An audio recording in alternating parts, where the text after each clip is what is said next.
그러면 오늘 말씀을 전하도록 하겠습니다.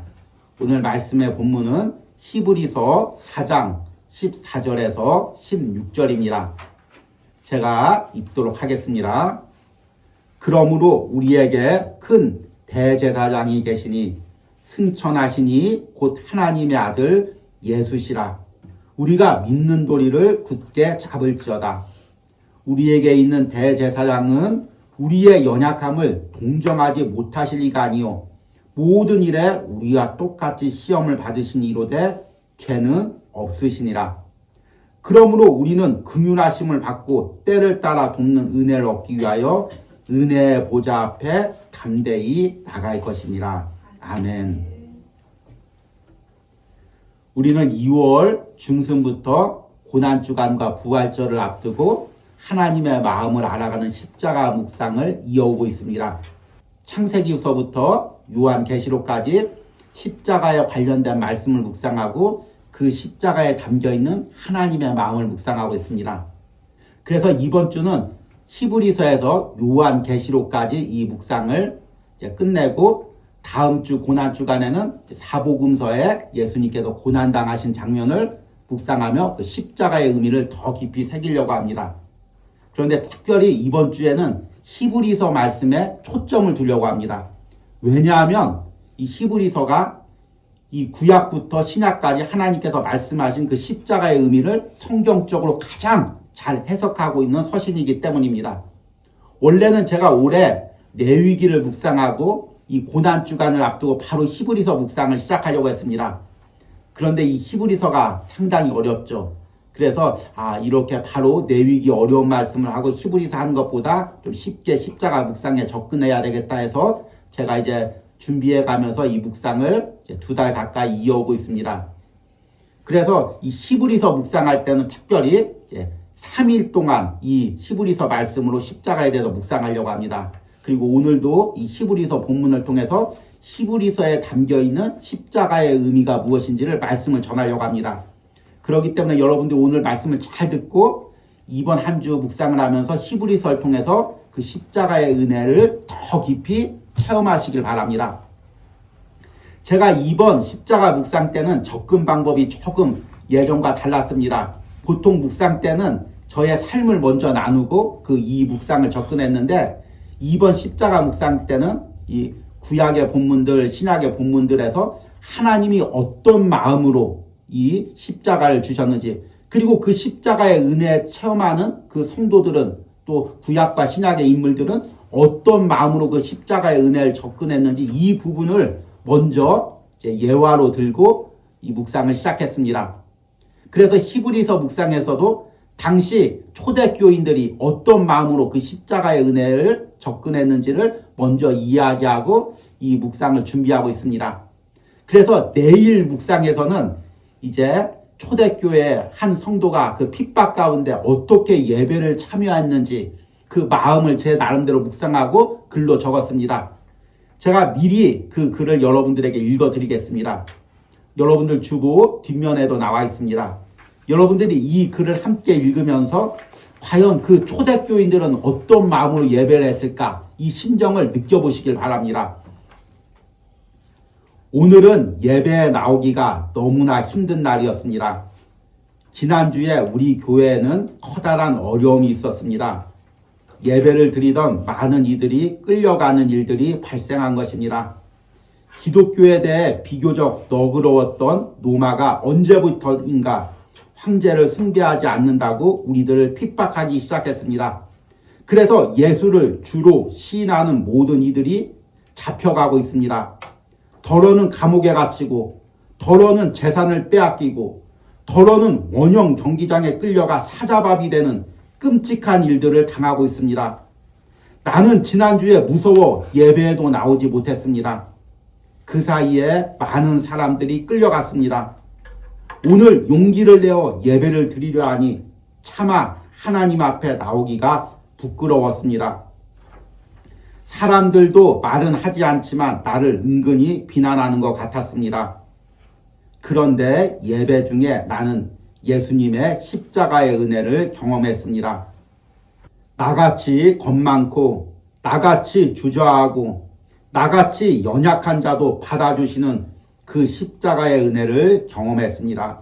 또 그 십자가의 은혜에 힘입어 다시금 하나님께 예배하고 있습니다. 아멘. 여러분, 이 글을 읽으면서 어떤 마음이 드십니까? 내가 당시에 초대교인이었다면 여러분들은 어떤 마음으로 예배할 수 있겠습니까? 아니, 예배를 이어갈 수 있겠습니까? 지금 예배 드리고 있는데 갑자기 경찰들이나 군인들이 닥쳐서 예배 드리는 사람을 끌고 갑니다. 그리고 어디 살아? 어느 주소야? 가지고 가서 내 재산들 다 몰수합니다. 평생 힘들게 모았던 내 아파트, 내가 힘들게 할부로 샀던 내 차들 다 잡아갑니다. 그리고 자녀들 이름 적으라고 합니다. 다 학교마다 불이익을 줍니다. 취직에 불이익을 줍니다. 여러분, 예배 나올 수 있겠습니까? 심지어 여러분들 다 끌고 가서 원형 경기장에서 사람들 보는 앞에서 사형을 시킵니다. 어떻게 예배 드릴 수 있겠습니까? 저는 이 묵상을 하면서 내가 그 당시에 초대교인이라면 예배를 지킬 수 있을까? 이 부분을 고민했습니다. 결론은 나는 목회자니까 지켜야지, 그렇게 결론을 냈습니다. 죽어도 예배 지켜야지, 이렇게 생각했습니다. 그런데 내가 만약 성도라면 이 예배를 지킬 수 있을까? 또 이런 고민도 하게 되었습니다. 여러분들은 어떻게 하겠습니까? 잘 이 예배자리 지킬 수 있겠습니까? 그런데 이런 시험과 핍박은 단순히 초대교회만 있는 것이 아닙니다. 지금 이 시대도 마찬가지입니다. 이 시대는 눈에 보이는 핍박이 없지만 영적인 핍박은 오히려 초대교회 못지 않습니다. 지금 이 시대는 물질 만능주의가 다 지금 우리들의 심령을 지배하고 있습니다. 돈이 전부죠. 돈이 권력입니다. 우리 믿는 사람들도 어느 정도 그 마음을 다 가지고 있습니다. 우리가 이 부분은 또 인정하고 나가야 됩니다. 그리고 또 치열한 경쟁 사회 속에서 살고 있죠. 내가 조금만 노력하지 않으면 뒤처질 수밖에 없는 이런 시대를 살고 있습니다. 그러니까 젊은 세대들이 주일 예배 시간에도 또 경쟁해야 할 일이 있으면, 시험 봐야 될 일이 있으면 어쩔 수 없이 예배를 못 드리는 그런 상황입니다. 초대교회보다 어쩌면 더 강한 영적 핍박이 지금 우리를 누르고 있을지 모릅니다. 그리고 초대교회에서 성도들이 하나 둘씩 예배를 떠나갔던 것처럼 지금 이 시대에도 하나 둘씩 예배를 떠나가고 있습니다. 어떻게 해야 할까요? 이유가 무엇일까요? 우리가 이렇게 흔들리는 이유는 외적인 핍박 때문에도 있지만 근본적인 원인은 무엇이냐면 우리 안에 있는 연약함 때문입니다. 우리가 다 연약하기 때문에 이렇게 흔들리는 거죠. 마음이 연약하고 육신이 연약하고 또 여러 가지 연약함 때문에 사탄이 우리의 연약함으로 흔드는 것입니다. 야, 너 돈 못 벌면 어떡할래? 너 회사에서 퇴직당하면 어떡할래? 너 지금 너만 경쟁해서 뒤처지면 어떡할래? 너만 자격증 못 따면 어떡할래? 계속해서 우리를 흔드는 것입니다. 그래서 우리는 그 연약함 때문에 결국에 초대교인들처럼 예배를 드리지 못하고 시험에 빠지는 것입니다. 그런데 이 연약함으로 우리가 흔들릴 때마다 감사할 게 있습니다. 우리 예수님께서 십자가에서 우리의 연약함을 다 감당하셨다는 것입니다. 그래서 우리는 그 연약함을 가지고 예수님의 십자가 앞에 나오기만 하면 됩니다. 오늘 불렀던 찬양처럼 우리가 시험을 당할 때 내 힘으로는 이기지 못하지만 우리 예수님의 위로와 힘을 얻는 것입니다. 그리고 그 위로와 힘으로 우리는 감당할 수가 있는 것입니다. 내가 감당하는 것이 아니라 내 의지로 감당하는 것이 아니라 예수 그리스도가 십자가에서 주신 그 능력으로 감당하는 것입니다. 이 메시지를 던지고 있는 서신이 우리가 이번 주에 묵상해야 될 히브리서입니다. 그래서 여러분들이 예배할 때 유혹을 당하고 주일을 할 때 시험을 당하면 이번 한 주 히브리서를 묵상하면서 그 히브리서에서 말씀하신 그리스도가 십자가에서 이루신 일이 무엇인지를 묵상하고 그 능력을 힘입으시기 바랍니다.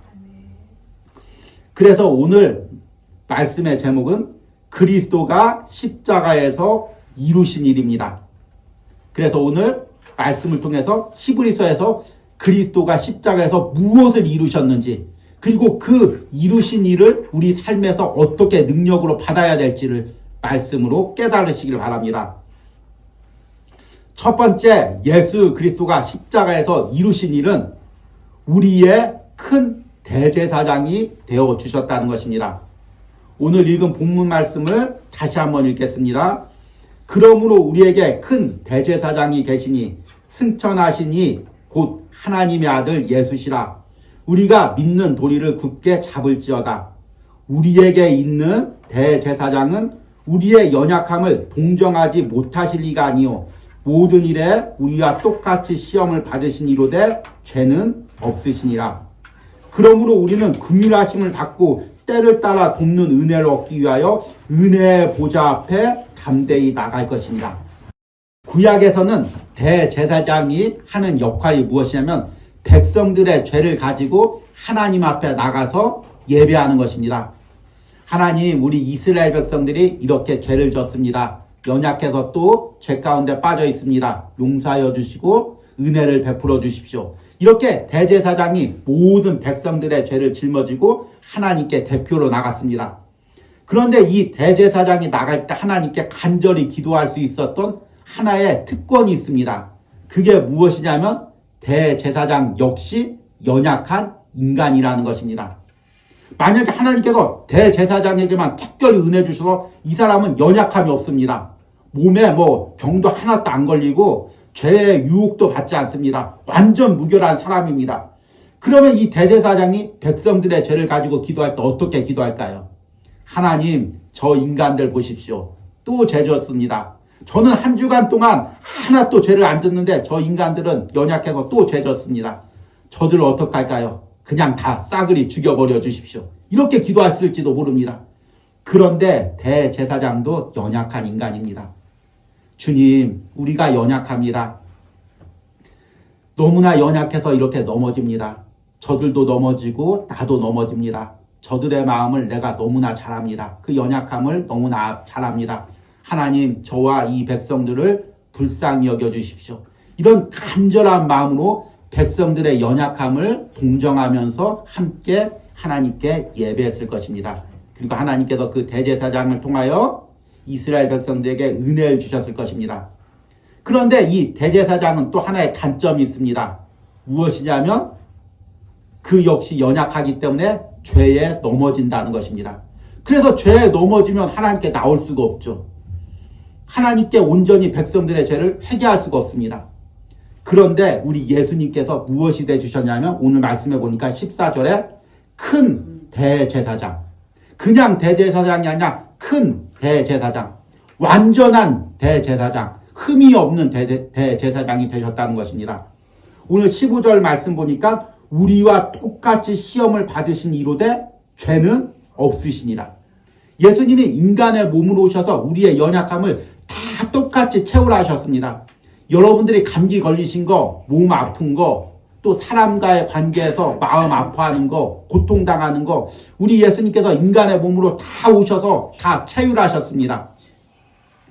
지금 한글 성경에는 이제 동정이라는 말로 번역하고 있는데 예전 성경에는 채율이라는 단어로 번역하고 있습니다. 채율이라는 단어는 예전에 왕이나 높은 사람이 백성이나 또 그 천민들의 상황에 놓여서 그들이 당하는 아픔을 직접 경험해 보는 것입니다. 그리고 우리나라 백성들이 이런 아픔이 있지, 내가 이런 정책을 펼쳐야지, 이렇게 정책을 하려고 백성들의 연약함을 직접 경험하는 것, 이것을 차율이라고 합니다. 그런데 이제 현대 성경에는 동정이라고 다시 번역을 했습니다. 우리 예수님께서는 하나님의 보좌에 계시다가 인간의 몸으로 내려오셔서 우리의 연약함을 다 경험하셨습니다. 무엇보다도 십자가에서 여러분들이 당하는 모든 아픔들을 미리 다 경험하셨습니다. 예수님께서는 2000년 전에 유대 땅에 오셨지만 십자가에서 지금 현대 우리가 살고 있는 아픔들을 미리 영적으로 다 경험하셨습니다. 그래서 오늘 여러분들이 예배드리는 여러분들이 어떤 아픔으로 이 예배에 나왔는지, 그리고 한 주간 동안 어떤 아픔 가운데 있었는지, 그리고 또 어떤 연약함 때문에 오늘 예배 나오는데 어려움을 당했는지 다 알고 계십니다. 그래서 우리는 나의 연약함을 가지고 예수님 앞에 나오는 것입니다. 히브리서가 쓰여질 당시 초대교인들이 그랬죠. 계속해서 핍박을 당하고 같이 믿는 사람들이 잡혀가고 그러니까 연약한 것입니다. 마음이 연약한 거죠. 신앙이 연약한 거죠. 차마 예배 나오기가 두려운 것입니다. 그런데 히브리서 기자가 우리 예수님께서 여러분들의 연약함을 다 아십니다. 그 연약함을 가지고 도망가지 마시고 예배 십자가 앞에 나오십시오. 이렇게 권면하는 것입니다. 오늘 말씀을 전하는 저 역시 여러분들에게 이렇게 권면합니다. 한 주간 동안 연약함이 있었죠. 그리고 마음의 연약함도 있었고 육체적 연약함도 있었을 것입니다. 그러나 그걸 가지고 도망가지 마십시오. 숨지 마십시오. 그 연약함을 다 가지고 오늘 예배 때 예수님께 고백하기만 하면 됩니다. 여러분들이 온유하우스 매일 묵상을 들으며 매일 예수님께 고백하기만 하면 됩니다. 예수님께서 다 아십니다. 그래서 그 은혜로 우리가 담대하게 나의 연약함에도 불구하고 하나님의 은혜의 보좌 앞으로 나갈 수가 있는 것입니다. 십자가에서 예수님께서 그 일을 이루신 것입니다. 그래서 우리는 그 십자가의 은혜로 나의 연약함에도 불구하고 항상 담대하게 하나님의 은혜의 보좌 앞에 나갈 수가 있는 것입니다.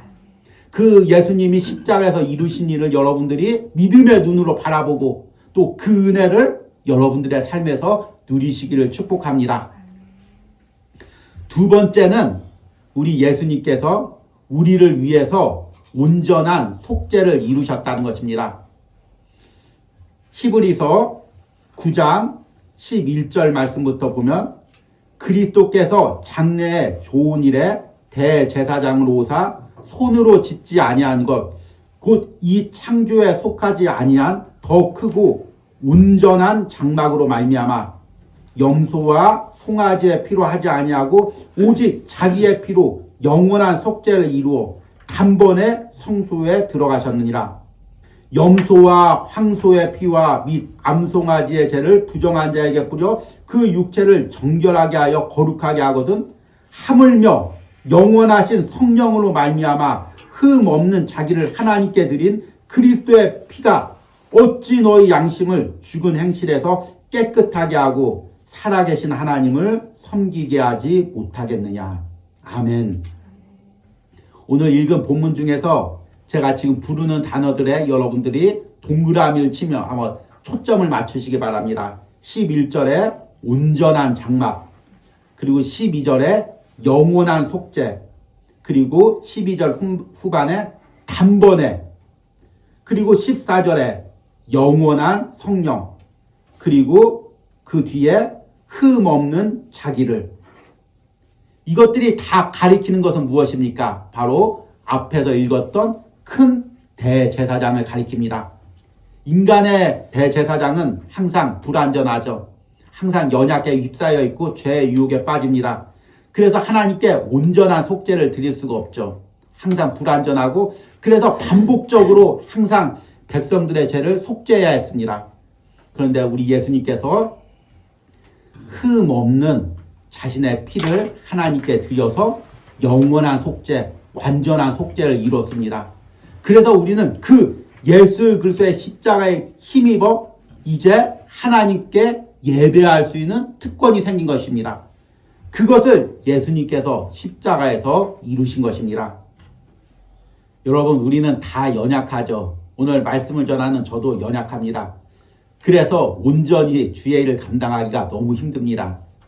제가 이 온유하우스 사역하면서 가장 중점을 두는 것은 매일같이 이 묵상을 여러분들에게 전하고 또 이 묵상을 통해 무너져 있는 영혼들, 낙심된 영혼들을 살리는 은혜가 있기를 기도합니다. 그리고 저 역시 이 묵상으로 날마다 영적으로 새롭게 되기를 기도합니다. 그런데 이 매일같이 묵상을 이어가기가 쉽지가 않죠. 부목사가 있는 것도 아니고 또 같이 누가 대치해 줄 수 있는 분이 있는 것도 아니고 또 영상 촬영이나 편집을 도와줄 수 있는 분이 있는 것도 아닙니다. 제가 아침에 일어나자마자 다 묵상해야 되고 그것을 원고로 써야 되고 그것을 이제 촬영을 해야 되고 또 저녁 늦게까지 이것을 편집하고 요즘에는 거기다가 자막까지 다 입혀야 됩니다. 그러다 보니까 실수가 많죠. 이번 한 주 특별히 실수가 많았습니다. 날짜가 잘못 올라오고 제목이 잘못 올라오고 자막 없는 영상이 올라오고 감당하기가 좀 버겁다는 생각을 들었습니다.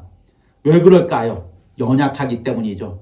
육신이 연약하고 마음이 연약하기 때문에 주님이 주신 일을 온전히 감당할 수가 없습니다. 여러분들도 마찬가지죠.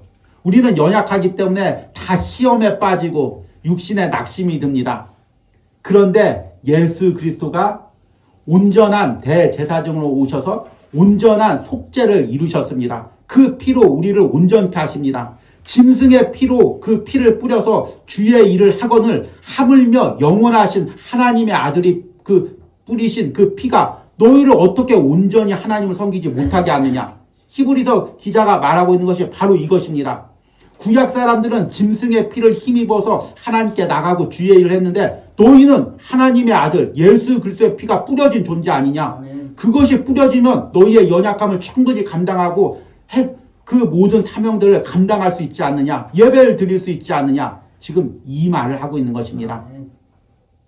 그래서 저도 이 묵상을 이어갈 때마다 연약에 빠지거나 또 힘겨울 때마다 다시금 예수 그리스도의 십자가를 의지합니다.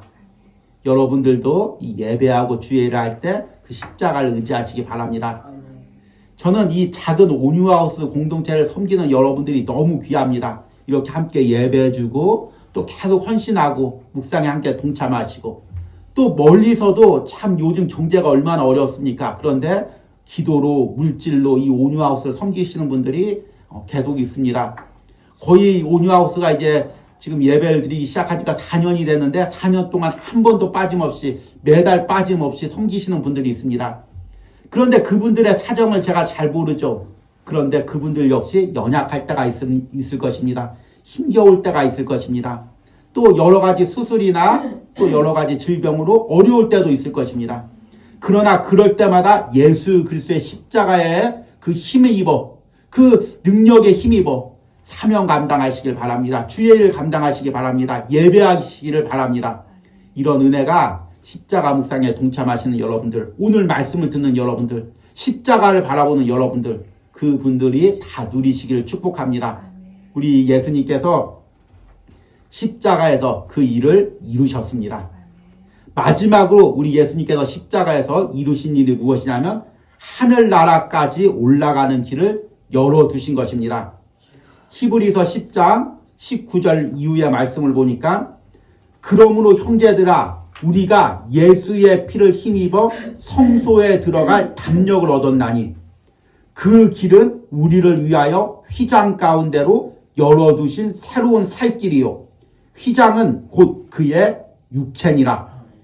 또 하나님의 집 다스리시는 큰 제사장이 계심에 우리가 마음의 뿌림을 받아 악한 양심으로부터 벗어나고 몸은 맑은 물로 씻음을 받았으니 참 마음과 온전한 믿음으로 하나님께 나가자. 아멘. 구약의 이제 제사는 예배는 항상 대제사장만 성소에 들어갈 수가 있었습니다. 그리고 그 대제사장도 성소 안에 있는 지성소에는 1년에 한 번밖에 들어갈 수가 없었습니다. 성소와 지성소 사이에는 휘장이 있고 그 휘장을 함부로 열어 젖혔다가는 죽임을 당하게 되었습니다. 그래서 대제사장만 1년에 한 번 대속죄일 때 아주 기도 많이 하고 자신을 깨끗이 하고 그 다음에 짐승의 피를 그 휘장에 뿌리고 겨우 그 속죄소 지성소로 들어갈 수가 있었습니다. 그런데 오늘 히브리서 기자는 아주 놀라운 말씀을 하십니다. 예수님께서 그 피로 자신의 피로 그 휘장을 열어 젖혔다는 것입니다. 그리고 그 휘장을 무엇이라고 말씀하냐면 예수님의 육체라고 그렇게 말씀하고 있습니다. 그러니까 휘장이 찢겨져서 열어지는 것처럼 예수님께서 자신의 육체를 찢어서 하나님과 우리 사이에 막혀있는 것을 열어놓으셨다는 것입니다. 그러니까 우리는 그 예수님의 찢겨진 몸을 통하여 하나님께 나가는 것입니다. 얼마나 놀라운 은혜입니까? 이 히브리서가 지금 말하고 있는 이 내용을 여러분들이 제대로 이해만 한다면 그 깊이에 도달하기만 한다면 여러분들은 예수님이 십자가에서 이루신 일이 무엇인지 얼마나 놀라운 일인지를 깨달을 것입니다. 그런데 지금 히브리서가 말하는 이 이야기는 단순히 예배만 이야기하는 것이 아닙니다. 우리는 원래 이렇게 하나님께 예배할 수 없는 이방인이었죠. 그런데 예수님께서 자신의 육체를 찢으셔서 그 휘장을 열으셔서 하나님께 나와서 예배하는 길을 열으셨습니다. 그런데 히브리서를 더 읽다 보면 그 휘장을 열어 제친 길이 무엇이냐면 하나님께 가는 길입니다. 하늘나라까지 가는 길이죠. 천국까지 가는 길입니다. 예수님은 십자가에서 단순히 우리를 위로하고 이 땅에서 예배하고 사명 감당할 힘만 주신 것이 아니라 천국까지 예수님을 따라 올라갈 힘을 주신 것입니다. 구약에서는 대제사장만 성소를 들어가서 휘장을 열어젖히고 지성소로 들어갔습니다. 그러나 우리 예수님께서는 십자가에서 자신의 몸을 찢으셔서 그래서 그 휘장을 열고 지성소까지 들어가셨습니다. 지금 이 말씀에서 이야기하는 지성소는 하나님이 계신 하나님 보좌를 의미하기도 합니다. 그리고 우리는 그 예수님의 핏자국을 따라가는 은혜가 있는 것입니다. 히브리서 기자가 말하는 것이 이것입니다. 우리가 어떻게 천국까지 갈 수가 있을까요? 다 시험에 빠지고 낙심할 수밖에 없죠. 그런데 예수님께서 휘장을 열어주시고 그 핏자국으로 하나님께 가는 길을 미리 열어두신 것입니다. 우리는 그 예수님을 따라가는데 무엇을 따라가냐면 그 바닥에 흘려있는 길에 흘려있는 예수님의 핏자국을 보고 예수님을 따라가는 것입니다. 그러면 여러분들이 어느 날 눈을 떠보면 하늘나라에 있을 것입니다. 하나님과 동행하고 있겠죠. 천국에서 하나님이 주시는 위로와 상급을 누리고 있을 것입니다. 여러분들 한 주간 세상 살아가다가 너무 힘겹고 예배할 힘이 없고 기도할 힘이 없으면 바닥을 한번 보십시오. 그리고 예수님의 핏자국이 어디 떨어져 있나 한번 찾아보십시오. 그리고 그 핏자국을 따라가 보시기 바랍니다. 그러면 여러분들 그 예수님을 따라가는 은혜가 있을 것입니다. 놓쳤던 예수님의 발자국을 다시금 발견하고 따라가는 은혜가 있을 것입니다. 지금 제가 하는 얘기는 영적인 얘기입니다. 여러분들 아무리 바닥 찾아봐도 핏자국이 없을 것입니다. 그런데 영적인 눈으로 보면 예수님의 핏자국이 보일 것입니다. 사랑하는 아들아 이 길로 따라와라. 사랑하는 딸아 이 길로 따라와라. 나만 따라오면 된다. 저기 가지 말고 나를 따라와라. 우리 주님께서 이렇게 말씀하실 것입니다. 아멘. 여러분들 이번 한 주 십자가 묵상을 하며 그 예수님의 핏자국을 발견하시고 그 예수님을 따라가시기 바랍니다. 아멘. 그러면 여러분들이 천국까지 안전하게 이룰 것입니다. 이것을 예수님께서 십자가에서 이루신 것입니다. 그래서 예수님의 십자가를 붙드는 사람들은 다 천국까지 안전하게 이룰 것입니다. 그리고 하나님과 평생 영원히 동행하는 은혜가 있을 것입니다. 이제 예배를 마치면서 다시 한번 여러분들 내가 십자가를 붙들고 있는지 스스로 점검해 보시기 바랍니다. 앞에 말씀 때 초대교인들의 상황을 제 말씀을 드렸습니다. 그리고 여러분들의 상황을 한번 묵상해 보십시오. 여러분들은 이번 한 주 어떤 어려움이 있습니까? 또 한 주를 준비하면서 어떤 마음의 부담이 있습니까?